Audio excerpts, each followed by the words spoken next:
They don't care about your individualism. In fact, they want to crush your individualism. They want you to do your job well enough for them to benefit, but they don't want you to think outside of that job.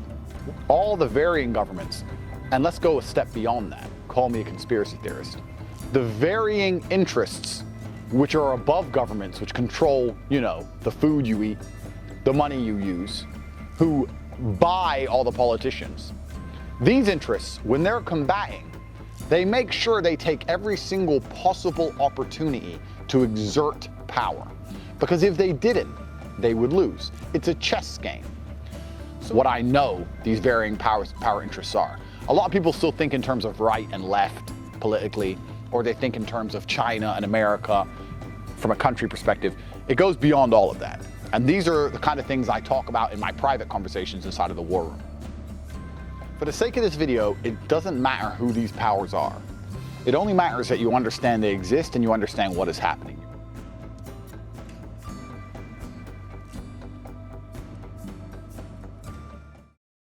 I run an organization called the War Room, and the organization. All right, what is that? It's a global organization which is based around preparing for the future that we're going to live in. All the things I was saying to do pre-Corona, and they've been amazing during Corona. It's almost like I predicted Corona itself. So I run an organization which is primarily based around living off grid is no longer possible as an individual. We all live on grid to some degree. So what I've done is I live on as many grids as possible. So I have over 7 passports. I have over 15 driver's licenses. I have residencies in over 30 countries. I have banks in 40 countries, let's say, right? So the goal being that no one government controls my life. So during this Corona lockdown, I've gone to 16 countries. So I'd go to enter the Czech Republic, for example. I'd try and give my American passport. No, you're banned because of Corona. English, you're banned because of Corona. Estonian, okay, you can come in. I'm the same guy. I'm the same person, right? I have Corona or I don't, but a different passport gets me in. Right, so this goes to show the only way to really try and achieve true freedom is firstly, you need to remove a single government's control over your life. You need to be able to say, you know what, I'm gonna go to Singapore, I have a residency there, and I have a Singaporean bank account. And I'm gonna sit there. And if anyone has a trouble with me, I'm just gonna turn my phone off and I'm gonna ignore their emails. This is where I live now. And they're not gonna extradite me because I'm a resident. Unless you're on Interpol's top 10 list, they're probably not gonna, what can they really do, right? The first thing you need to do is get more passports, more residencies. And it's not impossible, it's just a headache. But through Ancestry, most people watching this through Ancestry can be, I'm Irish, I'm this, you can do it all, right? That's the first thing. The second thing you need to do is get rich. And this is unfortunate, but it's true. It's about to be have-nots and have-yachts. That's the world we're about to live in. As things get polarized, as inflation continues to go through the roof, the people who own assets are gonna get wealthy beyond belief, and the people who own nothing are never gonna stand a hope of ever acquiring an asset. If you're in my position like I was, the reason I traveled to 17 countries during the strictest Corona lockdowns is because I had 7 passports and private jets. I'll get in. I'll find out which passport works. I'll book a private jet. All the commercial flights are canceled. Doesn't matter to me. Boom, I land. So what do you do as an individual? You need either the War Room or we're a lot deeper than that. I've given the very base view, right? Or you need to get a bunch of residencies, a bunch of passports, and you need to start preparing for the future because the future is based on enslavement. That's what it's based on. It's based on removing your freedoms under the guise of safety, telling you you're gonna be safe, removing all your freedom as an individual to keep you believing the lies and paying taxes and being a good slave until you die. That's what they need you to do. They need you to pay taxes and die. They're not interested in anything else. And as people start to wake up, as people start to think more freely, they're gonna do more and more extreme measures to keep us in our place. And that's what's happening in real time. Corona, at the beginning, I actually believe may have been semi-genuinely intended. Oh, maybe it's a disease, maybe it'll get out of control. After a month, from then on out, it was an experiment in control. That's all it was. After about a month, they said, no, okay, no one's really dying. Okay, how long can we keep these people in their house? Let's have a bet. You have a ruling family, I have a ruling family. They'll riot after a month. No, they won't. No, they won't. You know what, let's really push the boat. Let's let the state next door open up fully. And let's keep this state closed and pretend that a virus respects state lines. And let's see if they riot then. Oh, it's been a month. Look, they're still not rioting. These people are idiots. Let's tell them to put 2 masks on. Why not? Let's put 2 on. Put 2 on. It's a big joke. It's a big joke to these people. And everyone's still out here complying. Well, people forget, one of my favorite things is there are certain organizations that said don't wear masks and they changed. There are certain organizations that said things like put a mask on while you have sex.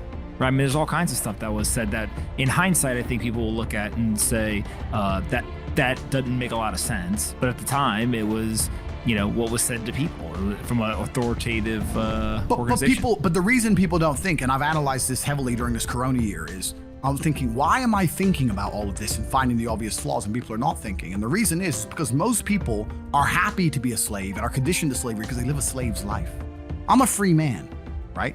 I worked very, very hard to get what I have. I'm not super rich, but I have more than 10, right? I've got some money. I can go where I want. I can do what I want. No one tells me what to do. Nobody tells me what to do. No one government can control me. You can block my American passport right now because of this podcast. Guarantee I get out. Guarantee, right? When someone tries to take my freedom away, it's a big deal. But if you're Joe Schmo and your wife yells at you and won't give you a blowjob, you work in Starbucks for basically pennies, and your boss is telling you what to do all day. When someone else tells you to do something, put a mask on, it's just like, okay. You're just a slave. You've been a slave. Every aspect of your life is slavery. Every aspect of your life is semi-depressing anyway. These people are conditioned to slavery. They're conditioned to obey. So they just obey. People like me, I'm a free man. So when you try and take my freedom, it's a big deal. Most of these people have freedom they can't even use because they're too broke. So they don't care if you ban travel. They don't leave the country anyway, right? This is what's happening amongst a lot of people. And these slaves are the same people who are gonna, you've seen the Matrix, right? Everyone's seen the Matrix. Morpheus says it. Most people are so inherently dependent on the system, they will fight to defend it.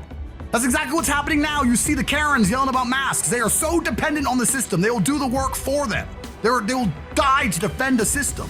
It's incredible. And they really believe the system cares about them. And that's why they need to wake up and learn something about everything from the ground up. From the ground up.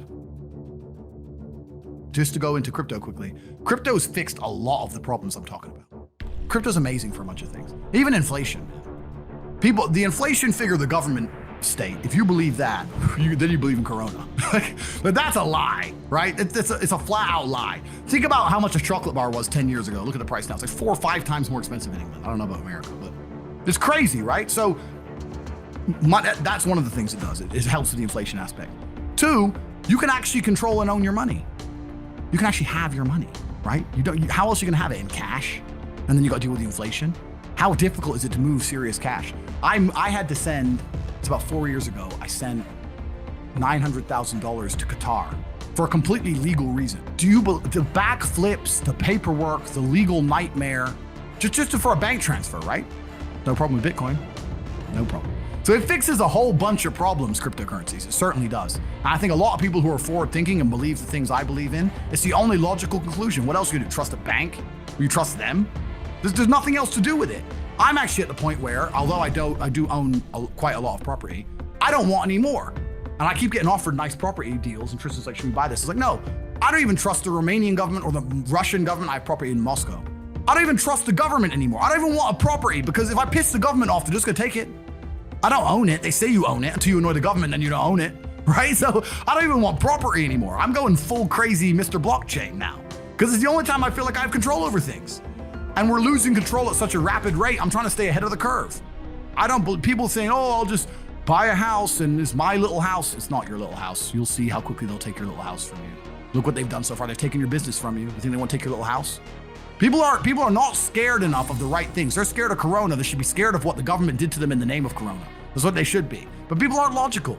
People aren't logical. People have low IQs. They're slaves. And they're too busy, preoccupied with racism and all this other garbage to keep them split. So they can't all get together for 5 seconds and start thinking, wait, this is bullshit.